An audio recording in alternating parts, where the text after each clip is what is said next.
So, hello everyone. Now we are starting with another argument for the social responsibility, that is availability of resources with the business. जिस जिस तरीके से business grow करेगा उसके पास financial and human resources होंगे जिसकी वजह से वो सोशल रिस्पॉन्सिबिलिटी में पार्टिसिपेट कर पाएगा। अब इसको लेके हम थोड़ा एग्जाम्पल के वे में समझते हैं। Here we have handwritten notes and after that we will also go through the PPT. For example सबसे पहले हम पढ़ रहे हैं availability of resources with business. Suppose करो कि एक स्मॉल टाउन है या फिर एक विलेज है जिसमें कि बहुत सारे चिल्ड्रन है। अब यहाँ पे क्या है कि ना तो बुक की फैसिलिटी है, ना कंप्यूटर की फैसिलिटी है, ना ही स्कूल है। इवन स्कूल ही नहीं है, बुक एंड कंप्यूटर तो कैसे ही होगा। तो यहाँ पे क्या हुआ, जो अपनी बिजनेस जाइंट्स है या फिर बिग कंपनीज है, वो क्या करती है, सोशल रिस्पॉन्सिबिलिटी निभाने के लिए सबसे पहले तो स्कूल में इन्वेस्ट कर देती है, फिनेंस लगा देती है अपना, सो दैट स्कूल की जो इंफ्रास्ट्रक्चर है उसको क्रिएट किया जा सके। And with that they donate books, they donate computers, they donate the teacher salary also. तो इन दिस पर्टिकुलर सिचुएशन एक बिजनेस के पास बहुत ज़्यादा ह्यूज फिनेंशियल सपोर्ट है, फिनेंशियल बजट है, जिसकी वजह से वो स्कूल बना पाया। एंड उसमें जितनी भी नेसेसरीज असेसरीज है, सामान है, मटेरियल है, टीचर्स है, उनको क्या कर पाया, हायर कर पाया। इससे क्या हुआ, बिकॉज अब उस स्मॉल टाउन में स्कूल है, उसमें फैसिलिटीज है, तो अब चिल्ड्रन ने क्या कर दिया, स्कूल में एडमिट होना स्टार्ट कर दिया। जिस जिस तरीके से एक एक बच्चा एडमिशन लेता गया, अब स्कूल में बहुत सारे चिल्ड्रन हो गए एंड उनको एजुकेट किया जाता है। नॉट इवन दैट, सिर्फ बुकिश नॉलेज नहीं दी जा रही। जो ये कंपनी है वो क्या करती है, अपने एम्प्लॉयज को क्या बोलती है कि अब देखो कंपनी में एम्प्लॉयज बहुत अलग अलग बैकग्राउंड से आए होंगे, बहुत अलग अलग डिग्रीज उनके पास होगी, बहुत अलग एक्सपर्टाइज नॉलेज उनके पास होगी, एक्सपीरियंस होगा। जैसे कोई सीए है, कोई इंजीनियर है, राइट, कोई प्रोडक्ट मैनेजर है। तो वो सब क्या करते हैं, अपने प्रैक्टिकल एक्सपीरियंस को स्कूल में ऑन द वीकेंड शेयर करने जाते हैं, सो दैट जो चिल्ड्रन है या स्टूडेंट्स है वो क्या कर सके, प्रैक्टिकल स्किल एंड नॉलेज को भी डेवलप कर सके, सो दैट उनका जो फ्यूचर करियर ग्रोथ है उसको बूस्ट मिले। जो वो पढ़ रहे हैं, जैसे मैं भी बोलती हूँ कि मेरी क्लास में तुम सिर्फ पढ़ नहीं रहे होगे, तुम ये भी एनालाइज कर रहे होगे कि कोई पर्टिकुलर चैप्टर हम पढ़ रहे हैं। फॉर एग्जाम्पल ये CSR का ये बहुत प्रैक्टिकल पार्ट है अपने करिकुलम का। भले ये थियोरी में वर्ड्स में दिख रहा है, बट अगर आप बाहर की दुनिया में जाओगे, मैंने आपको एनुअल इंटीग्रेटेड रिपोर्ट भी दिखाई थी इन्फोसिस की, तो यहाँ पे करियर ग्रोथ की अपॉर्चुनिटी है। तो यहाँ क्या होता है कि प्रोफेशनल्स आते हैं वीकेंड पे स्कूल में और स्टूडेंट्स को बताते हैं कि किस तरीके से आप अपनी एग्जिस्टिंग स्किल्स का यूज करके एंड अदर यूजफुल स्किल्स को डेवलप करके अपना करियर ग्रोथ बना सकते हो। तो यहाँ पे ये कंपनी ने इनिशिएटिव लिया। सो जहाँ पे कंपनी थी स्मॉल टाउन में, उसने उस स्मॉल टाउन को क्या कर दिया, डेवलप कर दिया, इंफ्रास्ट्रक्चर उसको दी, एजुकेशन उसको दी। प्लस एजुकेशन के साथ साथ वो एक्सपर्टाइज नॉलेज भी क्या कर रहे हैं, इम्पार्ट कर रहे हैं बिटवीन द स्टूडेंट्स। तो यही बोला है। अब ये क्या था मेरे पास, ये था pool of resources, pool of human resource यानी कि टैलेंट, पूल ऑफ टैलेंट। और ये क्या थे, अपने सोसाइटी थी। अब यहाँ से बढ़ते हैं।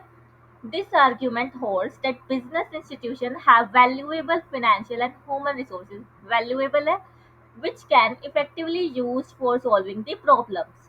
For example, business has pool of managerial talent and capital resources supported by years of experience in organizing business activities. It can help society to tackle its problem better given the huge financial and human resources at its disposal. अब उसके पास पैसा भी है, उसके पास लोग भी है, और जिन्हें पता है काम को किस तरीके से किया जाता है, किस तरीके से एक्टिविटीज को मैनेज किया जाता है। मेन है मैनेजमेंट, किस तरीके से मैनेज करे कि जो अपना इनपुट एंड प्रोसेस को कंबाइन करेंगे, यानी जो भी मैंने रिसोर्सेज लगाए उस पर प्रोसेस लगाए, उस पर स्टेप्स लगाए, तो मेरे पास रिजल्ट ओरिएंटेड आउटपुट आ रहा है या नहीं। यानी कि मैंने अगर स्कूल बनाया था तो क्या स्टूडेंट उसको अटेंड कर रहा है, एंड अटेंड करने के बाद Is he or she getting the quality education that will help in surviving in future? ये बात है। तो ये क्या हो जाएगा, रिजल्ट ओरिएंटेड आउटपुट, अगर ऐसा हो जाता है तो। ये तो मैंने आपको समझाया आपके लेवल पे। अब हम थोड़ा सा इसको बिजनेस टर्मिनोलॉजीज में देखते हैं, and for that we need to move to our PPT. सबसे पहले, how business can transform society. जैसे मैंने आपको स्मॉल टाउन का एग्जांपल दिया था, अब उस स्मॉल टाउन की ग्रोथ होने स्टार्ट हो जाएगी, जहाँ के यूथ एजुकेटेड है, वो उस टाउन को बहुत ज्यादा ही पोश बना सकते हैं। तो रिसोर्सेज एडवांटेज तो बिजनेस के पास होता ही है, जैसे कि हमने बुक में भी देखा, फाइनेंशियल पावर उसके पास होती है बड़ी बड़ी, उसके पास मिलियन डॉलर्स होते हैं जो कि गवर्नमेंट प्रोग्राम्स में भी नहीं लगते, उससे ज्यादा एक बिजनेसमैन के पास, एक बड़ी कंपनी के पास हो सकते हैं, जिसको कि वो चैनलाइज कर सकती है in the benefit of society. Then human capital, talented managers होते हैं, इंजीनियर्स होते हैं, स्पेशलाइज विद प्रूवन एक्सपर्टाइज, जैसे प्रोडक्ट मैनेजर हो गए, distribution logistic channel system manager हो गए।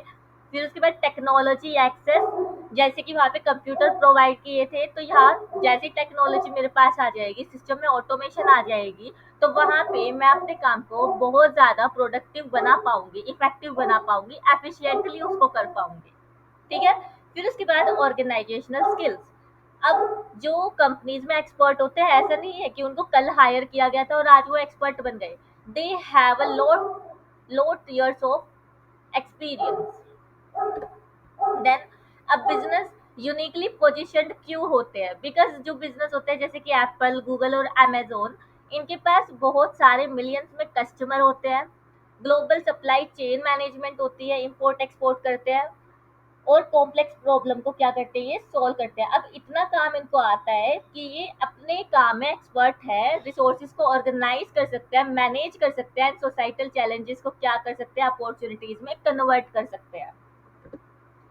इसका इफेक्ट कैसे पड़ता है, जैसे कि अब स्कूल में इन्वेस्ट किया था, इनिशियल इन्वेस्टमेंट क्या होगा, स्कूल में इन्वेस्ट करना, जिससे कि स्टूडेंट पढ़ेंगे तो उससे क्या होगा, स्किल डेवलपमेंट होगी उनमें, not only the education, not only the books, they are channelise to the skills also. Like आपके स्कूल के करिकुलम में अब पाइथन एंड कोडिंग भी आ चुकी है, तो वो किस लिए है, स्किल डेवलप हो रही है आपकी। जैसे ही आपने स्किल डेवलप कर ली, तो आपको जॉब क्रिएशन भी हो जाएगी, उधर से जॉब अपॉर्चुनिटीज मिलने लग जाएगी। अब जॉब अपॉर्चुनिटीज मिली, आप कमाने लगे, तो इससे क्या होगा, कम्युनिटी की क्या होगी, ग्रोथ होगी। तो ये अपना इन्फिनिटी साइकिल चलती है, पहले आपने इन्वेस्ट किया, उससे अपने स्किल्स एंड नॉलेज को डेवलप किया, उसके बेसिस पे आपको जॉब मिली, एंड जैसे जॉब मिली आप फाइनेंशियली सिक्योर होना स्टार्ट हुए, और कम्युनिटी की क्या हो गई, ग्रोथ हो गई।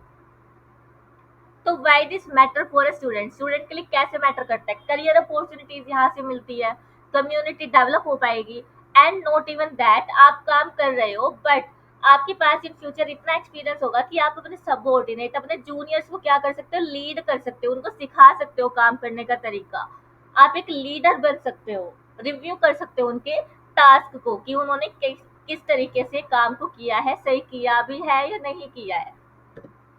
तो की टेक अवेज क्या हो गए हमारे इस डिस्कशन के, कि रिसोर्स में पावर होती है, financial and human and technical resources जो होते हैं बिजनेस में। तो proven capabilities, their organisational expertise make them effective partner for the social change.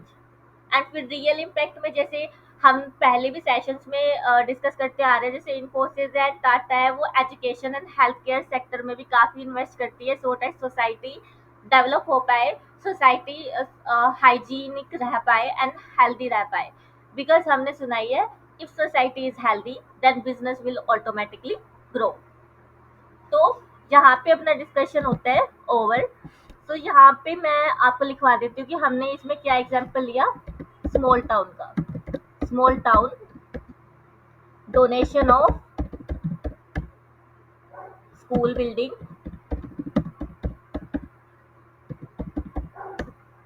Books, computers, and उसके बाद वीकेंड सेशन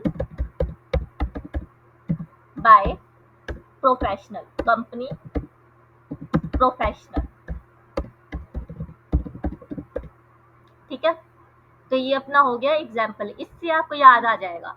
फर्स्ट जो है वो हो गया अपना वैल्यूएबल फाइनेंशियल रिसोर्सेज, जो कि हमने स्मॉल टाउन में लगाए स्कूल को बनाने में, बुक्स डोनेट करने में, कंप्यूटर वहाँ पे इंस्टॉल कराने में। And second, weekend session by the professional, ये हो गया अपना पूल ऑफ मैनेजरियल टैलेंट।